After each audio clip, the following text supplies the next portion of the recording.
নবী আমার জানের জান।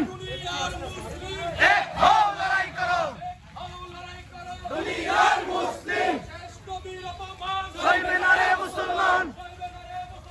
দয়াল নবীর অপমান সইবে না রে মুসলমান। দয়াল নবীর অপমান সইবে না রে মুসলমান। দয়াল নবীর অপমান সইবে না রে মুসলমান। জিন্দা নবীর অপমান সইবে না রে মুসলমান। Direct action, direct action, direct action. এক হও লড়াই করো, দুনিয়ার মুসলিম। আল্লাহু আকবার, নারায়ে তাকবীর। ইয়া রাসূলুল্লাহ, ইয়া হাবিবাল্লাহ। ডাইরেক্ট অ্যাকশন, ডাইরেক্ট অ্যাকশন, মুসলমানের অ্যাকশন। এক হও লড়াই করো, দুনিয়ার মুসলিম। ডাইরেক্ট অ্যাকশন,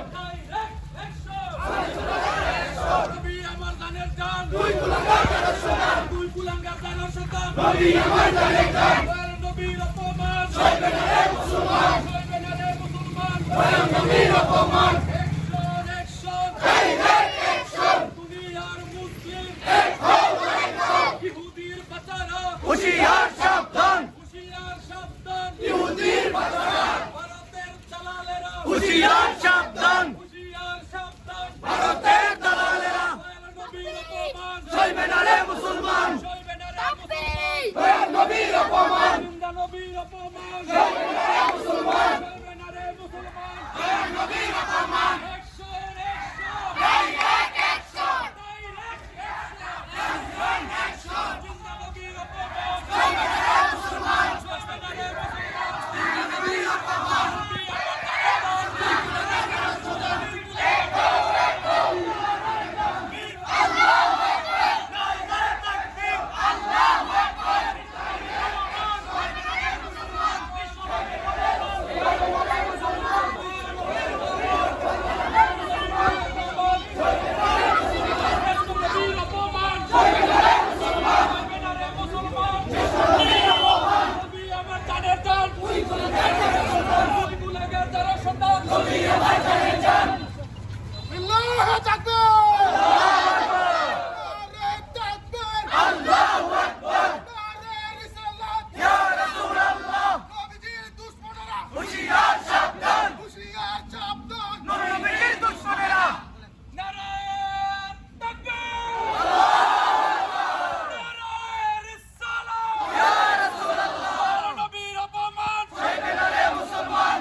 আজকে আমরা এখানে উপস্থিত হয়েছি, আমরা সবাই জানি আল্লাহ রাব্বুল আলামিন পবিত্র কোরআনে ইরশাদ করেছেন,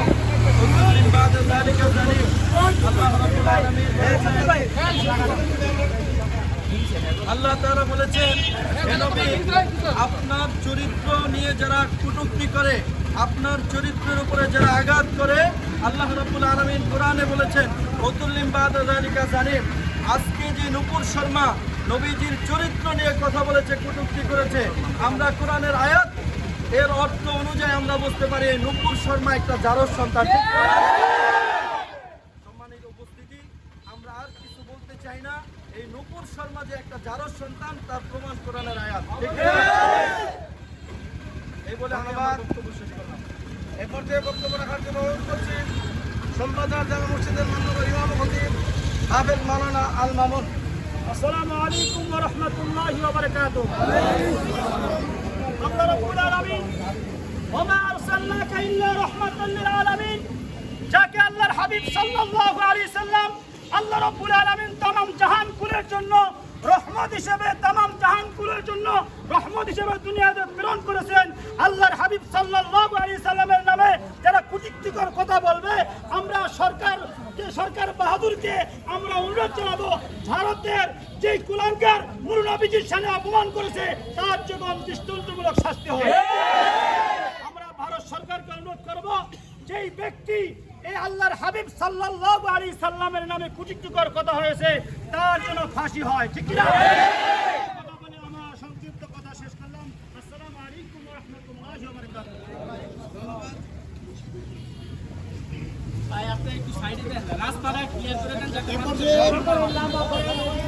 বক্তব্য রাখার জন্য অনুরোধ করছি আলীগঞ্জ বাজার মদিনাতুল মুনাওয়ারা কেন্দ্রীয় জামে মসজিদের মাননীয় ইমাম খতিব হযরত মাওলানা জনাব আব্দুল সাত্তার সাহেব।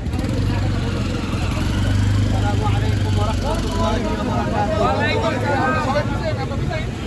সম্মানিত ধর্মপ্রাণ ভাইগণ, আপনারা সকলে অবগত আছেন, গত কয়েকদিন পূর্বে বারবার এই ভারত থেকে আপনার আমার কলিজার টুকরা নবীর উপর বারবার তারা আঘাত করে। ঠিক। আপনারা জানেন, এই ভারতে আগে যারা নবীকে নিয়ে কটূক্তি করছে তারা ভারত থেকে তাদের সরকারিভাবে তাদেরকে অব্যাহতি দিয়েছে। কিন্তু আমরা আজকে এই মানববন্ধন থেকে জানাই দিতে চাই, ভারতীয় সরকার শুধু তাদেরকে অব্যাহতি দিলে হবে না, সর্বশ্রেষ্ঠ শাস্তি তাদেরকে ফাঁসি ঝুলাতেই হবে। ভারতীয় সরকার রক্ত পিপাসু,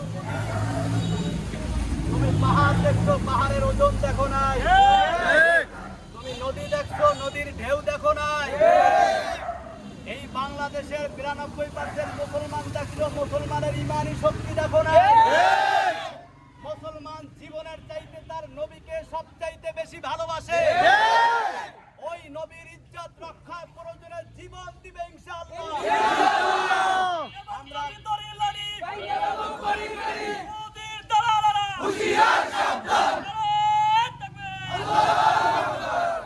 আমরা বাংলাদেশের অন্তর্বর্তীকালীন সরকারকে আমরা আহ্বান জানাবো, অনতিবিলম্বে রাষ্ট্রীয়ভাবে বাংলাদেশ থেকে এই ভারতে মোদির কাছে তাদেরকে সর্বোচ্চ শাস্তি ফাঁসির জন্য আবেদন করা হোক।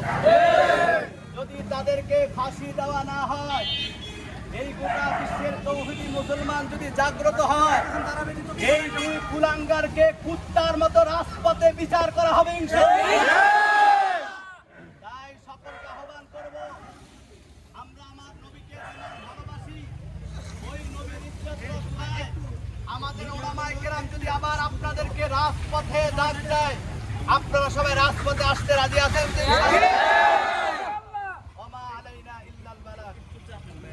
ধন্যবাদ। একটু ভাই 2 মিনিট একটা ছবি নিতে দাও, পরে তোমরা করো অসুবিধা নেই।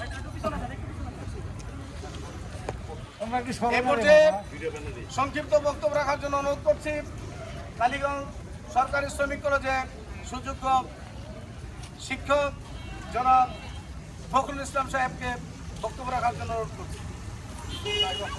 আসসালামু আলাইকুম ওয়া রাহমাতুল্লাহি ওয়া বারাকাতুহু। আল্লাহ পাক পবিত্র কোরআনে বলেছেন,